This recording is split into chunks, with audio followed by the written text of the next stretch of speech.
BPF सरकार फैनाय लोगो लोगोनो सोलिदों श्रीरामपुराव सिन्डिकेट।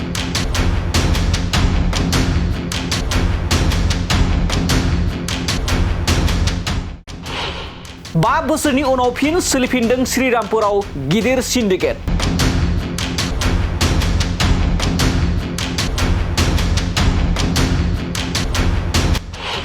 खारग'वाखै दाउदै, दाउ ब्रयलार, खैला, अमा, मैसो आरो रडनि गारिफोरा।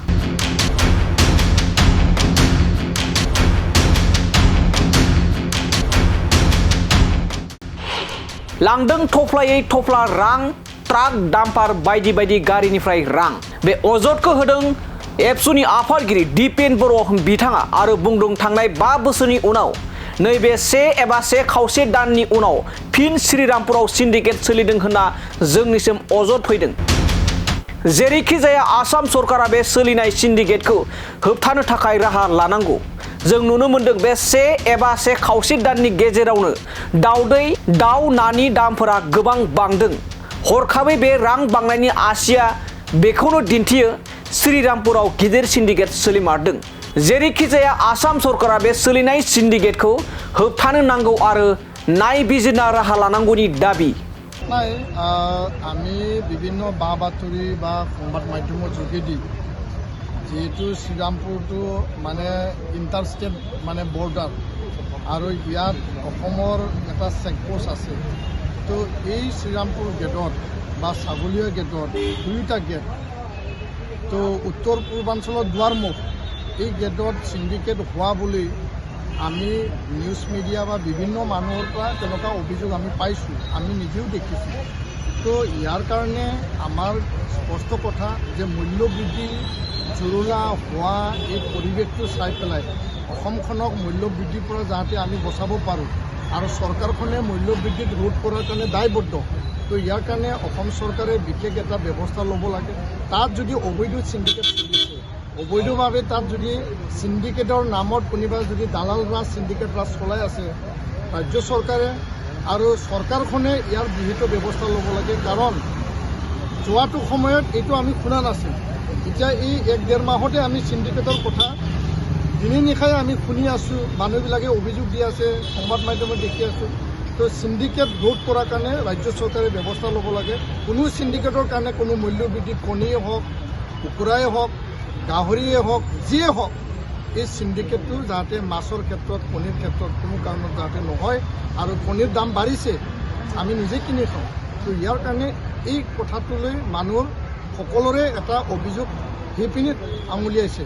তো এই অভিযোগটো সঁচাসঁচিকৈ কিমান সত্য, ইয়াৰ সত্যতা প্ৰমাণ দিবৰ কাৰণে ৰাজ্য চৰকাৰে পদক্ষেপ ল'ব লাগে, আমি এইটো দাবী জনাইছোঁ। थारैनो सोंलु सिखाङो श्रीरामपुराव सोलिमारदों नामा सिन्डिकेट?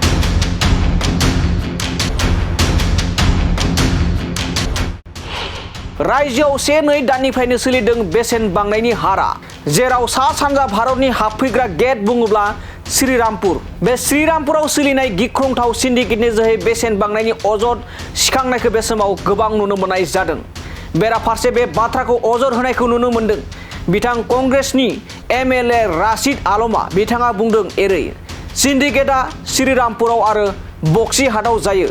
रावबो खारग'वाखै। गय, कयला, ब्रयलार, रड, सिमेन्ट, दाउ गासैयावबो सिन्डिकेट। बेखौ प्राइभेटफोरासो रां खांगासिनो दं। सरकारा बेनिफ्राय जेबो रेभिनिउ मोनाखै। सासे दा महाराजाखौ लाबोदों। सिन्डिकेट खालामनो होनना अजद होदों कंग्रेसनि MLA राशिद आलम बिथाङा। শ্রীরামপুর গেট, বক্সিহাট গেট, আপনি তামোল কক, কয়লা কক, ব্ৰইলাৰ মুৰ্গী কক, যি কক, ৰড, চিমেণ্ট যিমান আছে সবতে সিন্ডিকেট। মই বাৰে বাৰে কওঁ নহয়, এইটো প্ৰাইভেট ৰেভিনিউ উঠি আছে, চৰকাৰী কোনো ৰেভিনিউ উঠোৱা নাই। গতিকে আৰু মহাৰাজাক এজন লৈ আহিছে, এটাই কাৰণ সিন্ডিকেট। গোৱালপাৰাত কয়লাৰ কেনেকুৱা সিন্ডিকেট, পাৰ গাড়ী 1,30,000 টকাকৈ লৈ আছে। ক'ত আহি আছে এইবিলাক টকা? বালি গাড়ী, চুপাৰী গাড়ী মোৰ লগত ওলাব, কিন্তু আপোনালোকে জানো ওলাব পাৰিব? নিউজবিলাক নোলালে নহয়। আপোনালোকে যদি যায় সহায় কৰে দুখীয়াৰ কাৰণে, ওলাব, মই স্পষ্টকৈ দেখাই দিম কিমান টকা সিন্ডিকেট লুটায়। मख'जाथावदि दाउदैनि बेसेना दैसेयाव 2.5 बांदों। बेराफारसे सेरसे ब्रयलारनि बेसेना बांदों 40 रांनिफ्राय 80 राङै जायगा लाना जायगा। सिन्डिकेटनि आयदाखौ लानानै बनसुनि बारग' आफादगिरि बनजित मन्जिल बसुमतारिया अजद खालामदोंमोन दि मोनसे समनि हाग्रामा महिलारिजों थाफाग्रा मनन्जय दैमारिखौ दाउ ब्रयलार दाउदै ना आरो गोबां सिन्डिकेटआव रां खाङो आरो बनसुनि मुं लाना खामानि मावबाय थायो, बेखायनो बनसुनिफ्राय रिलिज होदों होननानै फोरमायथिदोंमोन बनजित मन्जिल बसुमतारि बिथाङा। जोंनि एडभाइजार्स बिथांमोन जोंनि मनन्जय दैमारि बिथाङा जिहेतु बिथाङा सेन्ट्रेल बनसुनि एडभाइजार, दा बेयावहाय जों बिथांनि गोबां केलेंकारिखौ जों नुबाय मोनदोंमोन। बे बिथाङा बर' माहारियारि फरायसा आफादनि एडभाइजारनि मुं लानानै आरो दानि बिटिसिनि चिफ हाग्रामा महिलारि सारनि मुं लानानै बिथाङा दिनै जोंनि बिटिसियावहाय सिन्डिकेट राज खालामबाय थादोंमोन। दा बेयावहाय गोबां केलेंकारि, दिनै दंफांनि केलेंकारि, गयनि केलेंकारि, खैलानि केलेंकारि, मोसौनि केलेंकारि, मैसोनि केलेंकारि, नानि दाउनि गोबां केलेंकारि बिथाङा बनसुनि नाम लानानै दिनै बिथाङा सिङाव दिनै गोबां इलिगेल सिन्डिकेटनि खामानि मावबाय थादोंमोन। दा बेखौ मिन्थिनानै जोङो दिनै बै समावहाय जोंनि सेन्ट्रेल बनसुनि आरो इन्टेलेक्सुवेल्सफोरनि गेजेराव सावरायनानै बिथांखौ जाहाथे बनसुआ फैबाय थानाय समाव बै खैफोदाव गोग्लैया आरो बनसुनि दैदेनगिरिफ्रा जे जाथिनि मोनसे थांखि लानानै जोनोम मोनदोंमोन, जाय बर'लेण्ड बर' हारिनि थामोनथा रैखाथिखौ बासायनो थाखाय, दा बिनिफ्राय दाइभार्ट जाया होननानै माखासे इलिगेल एन्टि ससियेल एलिमेन्ट्सआव दिनै इनभल्भ जाया होननानै दिनै बिथांमोनखौ जोङो एडभाइजार्सफोरखौ रिलिज खालामनाय जादोंमोन। बे समाव आसाम सरकारनिफ्राय बे सोलिनाय सिन्डिकेटनि अजदनि सायाव रायजोनि गिबि मन्त्रि हेमन्त बिश्व शर्माया राहा लागोन ना? बे मोनसे गिदिर सोंलु। जेराव रायजोआव सोलिनाय बेसेन बांनायखौ होबथानो हागोन ना? बे मोनसे गिदिर सोंलु।